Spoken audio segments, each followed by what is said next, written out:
Assets. अब example देखते हैं कैसे। हमने 3 कंडीशनें पढ़ी हैं, future economic benefit, second right to use, third resource. ये 3 है। अब बात करते हैं इन तीनों के एग्जांपल की। मैं आपके सामने एक एग्जांपल रख रहा हूँ इन तीनों के लिए। Example number 1, building. मैंने बिल्डिंग बाय की है। आप खुद भी माइंड लगाना मेरे साथ, हम इसको डिटेल में समझने की कोशिश करते कैसे बता रहा। मैंने बिल्डिंग बाय की है, ठीक है जी। बिल्डिंग बाय की है, इसका अमाउंट है 1 लाख रुपीज़ या 2 लाख या 4 लाख लगा लीजिए। मैंने 4 लाख रुपए की बिल्डिंग खरीदी है। सबसे पहले तो आप देखिए बिल्डिंग खरीदने का पर्पस क्या था मेरा। मैंने किस पर्पस से बिल्डिंग खरीदी। मेरा यहाँ पे पर्पस था कि मैं यहाँ पे एक मशीन लगाऊंगा, उस मशीन से मैं लेट्स से पेन बनाऊंगा और इसको मार्केट के अंदर बेचूंगा, सेल करूंगा, और उससे मेरे को क्या होगी, इनकम। तो हम इस साइकिल को देखें तो मेरा पर्पस था मशीन खरीद के पेन बनाना और मार्केट में बेच के इनकम कमाना। तो हमारा जो पहला पॉइंट है फ्यूचर इकोनॉमिक बेनिफिट्स, फ्यूचर में इससे कोई बेनिफिट हो, जो भी चीज़ हम खरीद रहे हैं उससे हमें फ्यूचर में क्या मिलना चाहिए, benefit. Benefit in the form of income. आपको उससे फ्यूचर में कोई इनकम होनी चाहिए। अगर मैंने बिल्डिंग खरीदी है, क्या इस बिल्डिंग को खरीदने से मेरे को फ्यूचर में इनकम होगी, तो आंसर इज यस। हम बेचेंगे तो हमें इनकम होगी। तो इसका आपका पहला पर्पस, मतलब पहली condition future economic benefit exist करती है, तो answer is yes, first condition पूरी हो रही है। और हमने पढ़ा है कि साइमल्टेनियसली तीनों कंडीशनों को इकट्ठा लगना जरूरी है। इसमें से एक भी कंडीशन पूरी नहीं हुई तो आपका वो एसेट्स नहीं कहलाएगा। ये हम क्या चेक कर रहे हैं कि ये हमारा एसेट्स है या नहीं है। बिल्डिंग टाइप बाद में डिसाइड करेंगे कि ये फिक्स है या करंट है या नॉन करंट है, ये तो बाद में देखेंगे। पहले तो हमें ये देखना है कि ये एसेट्स है या नहीं। एसेट्स होंगे तो करंट नॉन करंट की बात होगी ना, क्योंकि वो तो उसकी टाइप्स है। पहले तो हमें यही पता होनी चाहिए कि वो एसेट्स है या नहीं है। ये मैं खाली नॉलेज पर्पज़ के लिए बता रहा हूँ आपको। आपको एग्जाम में पहचानने नहीं है कि एसेट्स है या नहीं। आपको सब कुछ बना बनाया मिलेगा, आपको तो डायरेक्टली फिलिंग करनी है, वहाँ जाके पुट कर देनी है वैल्यूज़। बट ये तो मैं आपकी नॉलेज पर्पज़ के लिए बता रहा हूँ कि आपको पता होना चाहिए, क्योंकि हमें हर चीज़ रटनी नहीं है, हमें किसी भी चीज़ को रटना नहीं है, तो हमें चीज़ों को समझना है, ठीक है जी। तो एसेट्स कैसे पता है, हमारा फ्यूचर इकोनॉमिक बेनिफिट एग्जिस्ट कर गया। Second condition right to use. अगर आपने बिल्डिंग खरीदी है 4 लाख रुपए की, तो ऑब्वियस है इसका बिल भी रहा होगा, ट्रांसफ़र आपके नाम पे होंगे, ट्रांसफ़र प्रॉपर्टीज़, ट्रांसफ़र फाइल्स होंगी आपके नाम पे, ओनरशिप ट्रांसफ़र कह लो, जो ओनरशिप आपके नाम पे ट्रांसफ़र हुई होगी, पेपर्स आपके नाम पे ट्रांसफ़र हुए होंगे इसके। ऑब्वियस अगर आपने खरीदी है तो बिल्डिंग के पेपर आपके नाम पे होंगे। तो अगर मैंने खरीदी है तो ये सब मेरे नाम पे होंगे, तो इसका मतलब राइट टू, अगर मेरे नाम पे है तो इसका मतलब यूज़ भी मैं क्या कौन करेगा, मैं ही करूँगा। कंट्रोल किसका इसके ऊपर, मेरा, क्योंकि मेरे नाम पे है तो सब कुछ मैं जैसा चाहूँगा वैसे ही रखिए। अगर मैं कह रहा हूँ मशीन को यहाँ रखो तो यहाँ रखो, बाहर रखो तो बाहर रखो, वो मेरी मर्जी, मैं जहाँ मर्जी रखूँ, चाहे मैं तोड़ूँ फोड़ूँ, मेरी मर्जी। राइट किसका आ गया, मेरा। Future economic benefit second, right to use किसका है, बिल्डिंग पे, मेरा। अच्छा ये सेकंड कंडीशन लगी। रिसोर्सेज, बिल्डिंग खरीदी है तो क्या 4 लाख रुपए पे नहीं किए होंगे, कैश में पे किए होंगे, जो उधार किए होंगे, करने तो है, कैश तो आपका जाएगा ही जाएगा, आपको पे तो करना ही पड़ेगा। तो इसका मतलब क्या हुआ, थर्ड कंडीशन रिसोर्स, इस बिल्डिंग के खरीदने पे मेरी 3 कंडीशनें फुलफ़िल हो गई है जी। पहली, मेरा फ्यूचर इकोनॉमिक बेनिफिट एग्जिस्ट कर रहा है। सेकंड, मेरा राइट टू यूज़ एग्जिस्ट कर रहा है। थर्ड, रिसोर्सेज कम हो रहे हैं, मतलब कैश जा रहा है। तो इसमें मतलब तीनों कंडीशन, तो ये मेरा क्या कहलाएगा, एसेट्स। तो बिल्डिंग मेरी क्या कहलाएगी, एसेट्स, ठीक है जी। तो जब हम बैलेंस शीट बनाएंगे, तो बैलेंस शीट बनाने, जब मैं इस बैलेंस शीट को यहाँ पे ड्रॉ करूँगा, बैलेंस शीट को, तो ये तो हमारी लाइबिलिटी साइड होती थी, तो हमें इसको तो देखा नहीं। ये हमारी कौन सी साइड होती थी, एसेट्स साइड। तो इस एसेट्स के नीचे क्या आएगी, बिल्डिंग, ठीक है जी। अब इसके अंदर फर्दर कैटेगरी होती है कि अब ये बिल्डिंग तो है, कौन सी वाली, फिक्स्ड एसेट्स है, करंट एसेट्स है, नॉन करंट एसेट्स है। अब इनकी डेफिनेशन पता होनी चाहिए। हमें कैसे पता लगेगा कि ये कौन सी है, तो मैं बात करता हूँ सबसे पहले तो फिक्स्ड एसेट्स क्या है। फिक्स एसेट्स क्या होते हैं, ऐसे एसेट्स जिनका पर्पस, जो एसेट्स मैंने बाय किया है, मतलब जो बिल्डिंग मैंने बाय किया है उसका पर्पस नॉट टू सेल है, नॉट टू रीसेल है। मतलब मैं इसको बेचूंगा नहीं, मैं इसको बेचूंगा नहीं, मेरा पर्पस बेचना नहीं है, जो बिल्डिंग मैंने खरीदी है इसका पर्पज़ मेरा बेचना नहीं है। तो पर्पज़ क्या है, इसका पर्पज़ है फ्यूचर में इससे मैं क्या कमाऊँगा, इनकम। फ्यूचर अर्निंग मेरा पर्पज़ है। मेरा पर्पज़ क्या है, फ्यूचर अर्निंग है, ना कि इसको बेचना है। इसका मतलब अब आप सोच के बताइए, ये जो बिल्डिंग खरीदी थी, बिल्डिंग का हमारा पर्पज़ क्या था, हमारा पर्पज़ क्या था बिल्डिंग को खरीदने का। अब देखो आपने यहाँ पे क्या लिखा था कि मैं इनकम अर्न करूँगा। मेरा पर्पज़ क्या था इस बिल्डिंग को खरीदने का, कि मैं क्या करूँगा, इनकम अर्न करूँगा। यही बताया था आपने कि मेरा पर्पज़ और इनकम क्या है, इनकम है। मैं मार्केट में पेन बनाऊंगा मशीन से और मार्केट में जाके बेचूंगा। पर्पज़ कैसा है बिल्डिंग में, मशीन लगा के पेन बेचना और उससे इनकम कमाना। मेरा पर्पज़ ये तो नहीं था कि मैं इसको बेच दूंगा मार्केट में जाके, पूरी बिल्डिंग को ही सेल आउट कर दूंगा। तो मेरा पर्पज़ इनकम कमाना था। इसका मतलब ये हुआ कि बिल्डिंग जो थी, जो हमने बाई की थी, वो बिल्डिंग एसेट तो है, और एसेट में एसेट इसका क्या कहला रहा है, हेडिंग। अब हम बात कर रहे हैं सब हेडिंग की, कि इसके अंदर सब हेडिंग क्या है, सब हेड क्या है, किसकी कैटेगरी के अंदर आएगा। ये आपको सारी टर्म में अच्छे से पता होनी चाहिए, क्योंकि 12th में भी ये पूरा चैप्टर आएगा बैलेंस शीट का। तो हम अच्छे से आपके साथ यहाँ पे मैं डिटेल में डिस्कशन कर रहा हूँ, ठीक है जी। सब हेडिंग में बात क्या होगा, हेडिंग एसेट है, सब हेडिंग क्या कहलाएगी, फिक्स एसेट्स। हालांकि अकाउंटिंग इक्वेशन में समझाने के लिए मैं सारी चीज़ें डिटेल में डिस्कस कर रहा हूँ, ताकि कोई चीज़ रटनी ना पड़े। ये सारी चीज़ें अभी बैलेंस शीट की ही चल रही हैं। फिक्स एसेट्स आप इस तरीके से समझो, आपकी बैलेंस शीट आपको समझ में आ गई सारी, कि बैलेंस शीट क्या होती है। फिक्स एसेट के नीचे क्या आएगी, अब बिल्डिंग। इस तरीके से हम इसकी प्रेजेंटेशन करते हैं। तो इसका मतलब यहाँ पे जो मैंने दिखाया एसेट्स बिल्डिंग के नीचे, तो इसका मतलब ये हो गया। अब ये हम बिल्डिंग को ऐसे ना दिखा के, हालांकि हम पेपर में तो डायरेक्ट ये बिल्डिंग लिख सकते हैं, बट इसकी प्रेजेंटेशन जो एग्जैक्टली है वो क्या होती है, सबसे पहले क्या आएगा, fix assets. Fix assets heading आएगी, जिसके नीचे आप लिखोगे बिल्डिंग। ये देखो बिल्डिंग खरीदी थी हमने 4 लाख की। ऑब्वियस ही बात है, 4 लाख की खरीदी है तो आपका कैश भी कम हुआ होगा, आपने कैश भी पे किया होगा। कैश क्या है, करंट एसेट। करंट एसेट के नीचे आता है जी कैश, ठीक है। यहाँ पे कैश की टोटल फिगर आती है, वो हम बाद में डिस्कस करते हैं। अभी मैंने आपको ये बताया, अब बात कर रहे हैं हम करंट एसेट्स क्या है। ये जो आया है करंट एसेट हमने पढ़ रखा है। करंट एसेट्स कौन से एसेट्स होते हैं, ऐसे एसेट्स जो विद इन 12 मंथ कैश में कन्वर्ट होते हैं,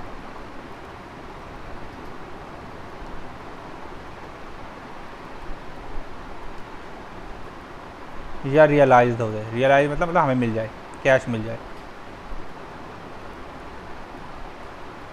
मेरी राइटिंग अच्छी नहीं है तो प्लीज़ डोंट माइंड।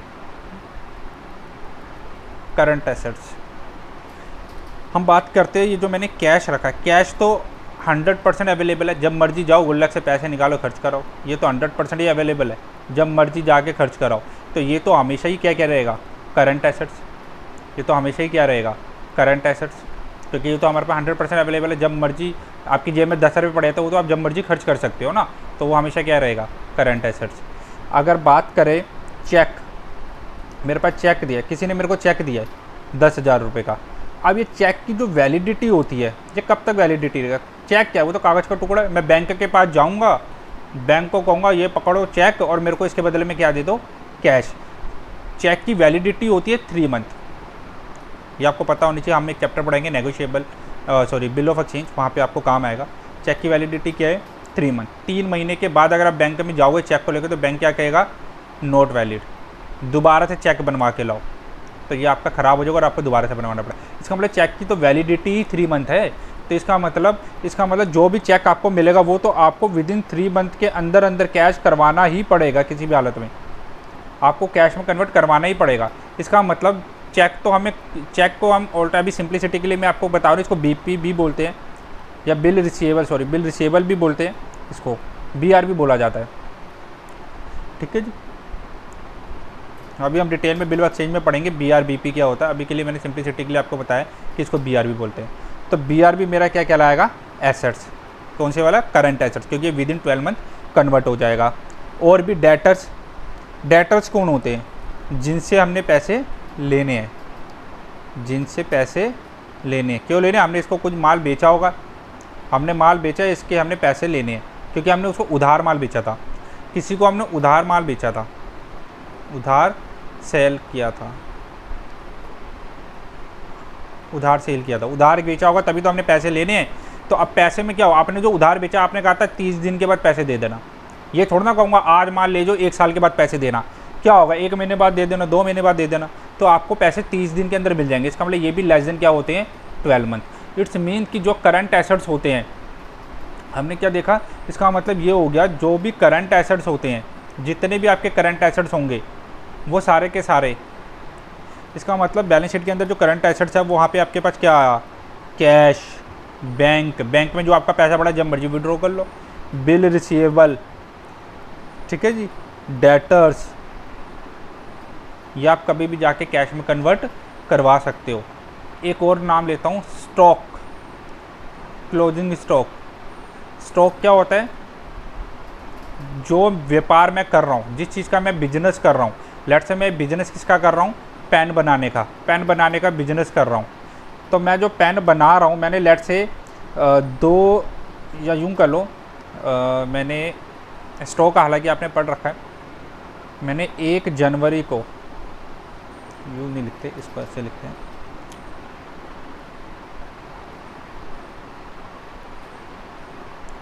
हमने 1 जनवरी को 10,000 पेन बनवाए, ठीक है जी। 31 जैन के अंदर इसमें से 8,000 बिक गए, 8,000 क्या हो गए, सेल हो गए, तो बचे क्या, 2,000, ये क्या है 2,000 बच, ये 2,000 क्या है, बच गए, तो ये क्या कहलाएगा, क्लोजिंग स्टॉक। तो ऑब्वियस ही बात है, अगर ये आज नहीं बिके जैन के अंदर तो फैब में बिक जाएंगे, ऑब्वियस ही बात है। तो ये तो कभी भी फैब में बेचोगे तो आपको क्या मिल जाएगा, कैश, खत्म। तो स्टॉक भी हमारा क्या कहलाएगा, कैश। तो इसलिए भी कहाँ आना चाहिए यहाँ पे। क्लियर हुआ कुछ आपको। इसका मतलब ये हुआ कि जो हम बैलेंस शीट बनाते हैं उसके अंदर भी बड़ी सारी क्या होती है, सब कैटेगरी। तो अब हम बैलेंस शीट को देखें, एसेट साइड्स को, तो हमने एसेट साइड्स के अंदर क्या क्या दिखाया, फिक्स्ड एसेट्स, जिसके अंदर हमने क्या दिखाई, बिल्डिंग, इसके अंदर मशीन आ सकती है।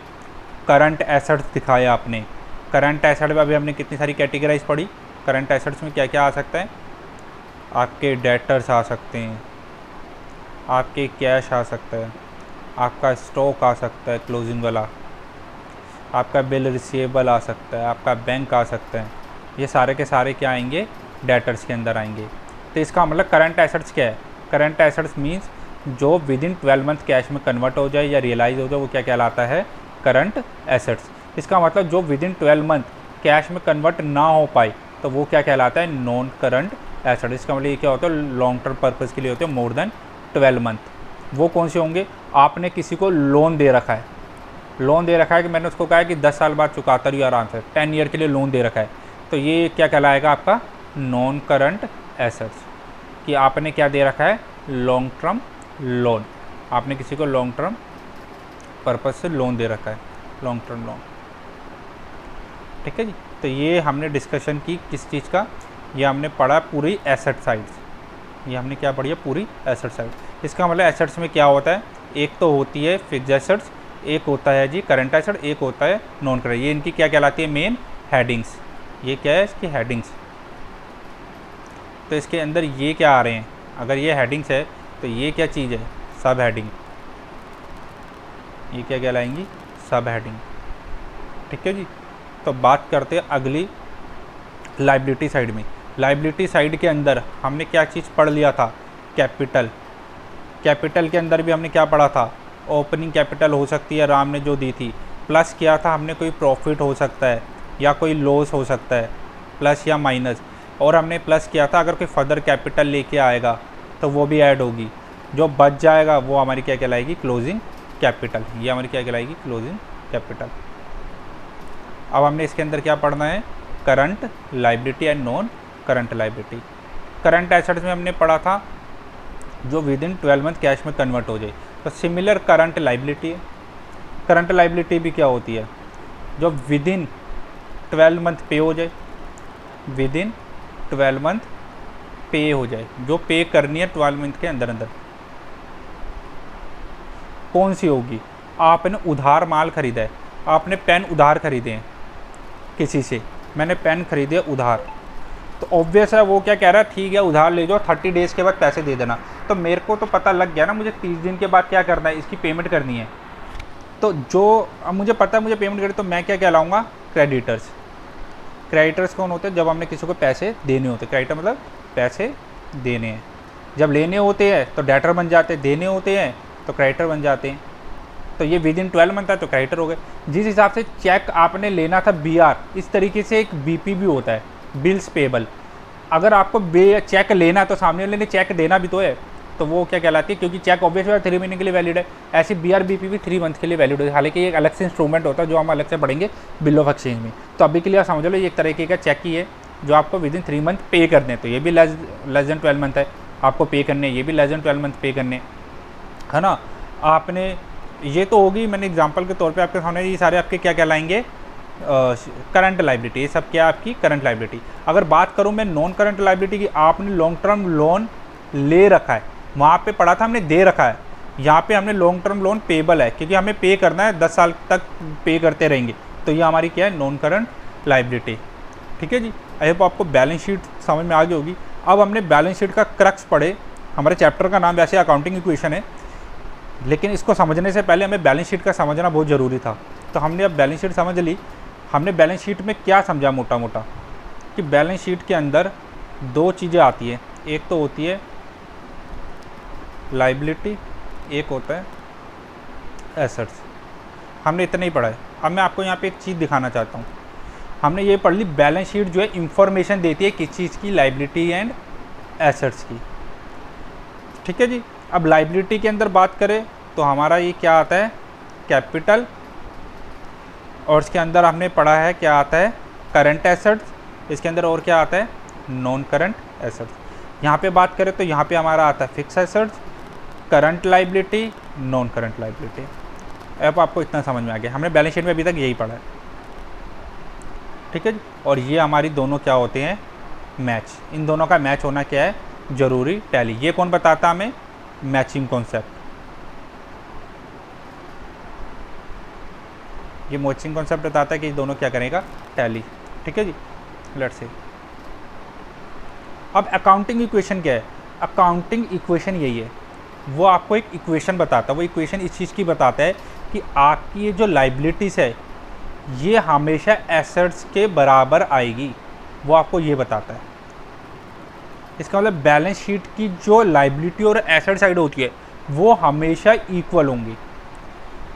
इसका मतलब अकाउंटिंग की जो इक्वेशन है, इक्वेशन क्या है? इक्वेशन किस नाम पे कह रहा है? एल जो है हमेशा ए के बराबर आएगा। लाइबिलिटी, क्योंकि लाइबिलिटी और एसेट किसकी टर्मिनोलॉजी है? ये टर्म्स किसकी है? लाइबिलिटी एसेट्स अकाउंट्स की। ये तो अकाउंट्स की भाषा है, एसेट्स और लाइबिलिटी। क्योंकि अकाउंट्स की भाषा है और ये इक्वेशन बना रहा है लाइबिलिटी एल इक्वल टू ए की, तो इसलिए हमने इसका नाम क्या रखा है? इक्वेशन तो है किसकी? अकाउंटिंग की, इसलिए इसका नाम क्या पड़ गया? Accounting equation. अब ये इक्वेशन क्या समझाना चाहती है? ये आपको बता रही है कि आपका ये जो टोटल है ना, आपको वो समझाना चाह रही, ये जो इसका टोटल है और इसका जो टोटल है, इसका टोटल और इसका टोटल, ये दोनों हमेशा मैच करेगा। अगर बैलेंस शीट को अच्छे से समझना है तो ये इसका एनालिसिस पार्ट है, ये आपका हमेशा टैली करेगा। खेल सकते हो बैलेंस शीट के साथ, आपकी मुट्ठी में होगी बैलेंस शीट अगर आपने मेरी सारी बातों को ध्यान से समझा है। हम देखते, इसका मतलब ये हुआ, ये आपको क्या बताना चाहता है कि ये वाली जो कैपिटल है plus current assets plus non current assets जो है बराबर होंगे। सॉरी गलत लिख दिया मैंने।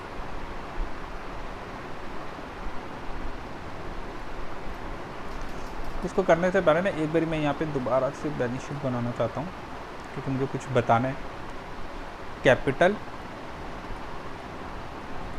Current assets, non current assets, अरे यार क्या हो रहा है? Fixed assets, current assets, non current assets, current liability and non current liability. मैंने आपको यहाँ पे क्या बताया कि ये दोनों हमेशा क्या करते हैं, टैली। ये दोनों हमेशा क्या करेंगे, मैच कैसे करेंगे इसको देख लेते हैं। इसका मतलब ये आपको बताना क्या चाह रहा है, ये अगर मैं इसकी बात करूँ तो यहाँ पे बताना क्या चाह रहा है, बताना तो हमें ये यही चाह रहा है कि ये दोनों क्या करते हैं, टैली, क्योंकि अकाउंटिंग इक्वेशन तो हमारी यही बता रही है टैली करेगी। इसका मतलब ये हुआ कि हमारी जो कैपिटल है प्लस करंट लाइबिलिटी जो है प्लस नॉन करंट लाइबिलिटी है वो बराबर आएगा fixed assets plus current assets plus non current assets. बताना तो यही चाह रहा हो, आप देख लो यही कहा है। पहले मैंने आपको कहा है सबसे पहले कि आपके एसेट्स जो होंगे या लाइबिलिटी जो होंगी, सबसे पहले तो उसने बताया कि एसेट जो होता है वो किसके बराबर आएगा, लाइबिलिटी के। यही क्वेश्चन ने बोला आपको, इक्वेशन जो बता रही है अकाउंटिंग इक्वेशन कि एसेट जो होगी लाइबिलिटी के बराबर आएगा। एक तो ये पढ़ा। अगर मैं लाइबिलिटी की बात करूं तो लाइबिलिटी भी तो दो हिस्सों में बटी हुई है, यही तो हमने पढ़ा था। लाइबिलिटी हमने दो हिस्सों में बांटी थी, अगर आपको याद हो शुरू में मैंने आपको बताया था कि ये तो कैपिटल होती है लेकिन इसकी जो प्योर लाइबिलिटीज होती है वो ये होती है, हम मालिक के पैसे को अलग से दिखाते हैं और इसको अलग से दिखाते हैं। अगर इस डेफिनेशन को भी फॉलो करें तो हम यूँ लिख सकते हैं कि लाइबिलिटी जो है ये भी फर्दर दो कैटेगरी में है, कैपिटल प्लस लाइबिलिटी। इसमें कुछ गलत तो नहीं कहा। तो एसेट अगर लाइबिलिटी के बराबर हो तो लाइबिलिटी को हमने दो हिस्सों में बांट रखा है, कैपिटल एंड लाइबिलिटी। ऑब्वियसली ये आपको कुछ इक्वेशन किसकी तरह लग रही है, अगर मैं इसको बोल दूं ए और इसको बोल दूं बी, इसको बोल दूं सी, तो A is equal to B plus C. ये तो कुछ मैथमेटिकली फॉर्म लग रही है, कुछ मैथमेटिक की याद आ गई। इसका मतलब ये कुछ मैथमेटिक इक्वेशन टाइप लग रही है। इसलिए हम क्या कहते हैं, अकाउंटिंग इक्वेशन जो होती है ये एक इक्वेशन है मैथमेटिकली फॉर्म की, जो कि क्या करती है, रिलेशन बताती है। अब आपको समझ में आ गया होगा अकाउंटिंग इक्वेशन क्या है, ये एक मैथमेटिकली फॉर्म है ए इक्वल टू बी प्लस सी वाली, जो रिलेशन बताती है। किसका रिलेशन बताएगी, आपको साफ साफ दिख रहा है, ये बैलेंस शीट का रिलेशन बताती है। और बैलेंस शीट में हम क्या देखते हैं, एसेट्स को एंड लाइबिलिटी को एंड कैपिटल को। ऑब्वियस है रिलेशनशिप किसका बता रही है, बैलेंस शीट का। और बैलेंस शीट में हमने एसेट, कैपिटल एंड लाइबिलिटी तो देख रहे हैं, इन तीनों की तो हम रिलेशन देखते हैं।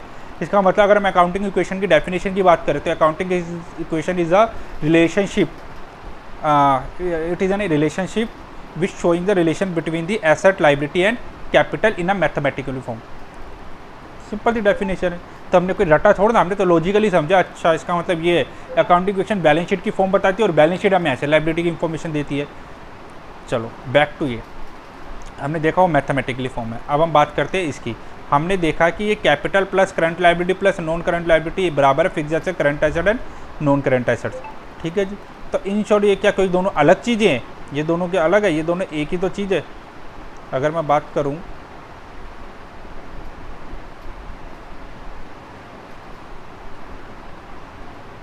अगर हम बात करें इसकी,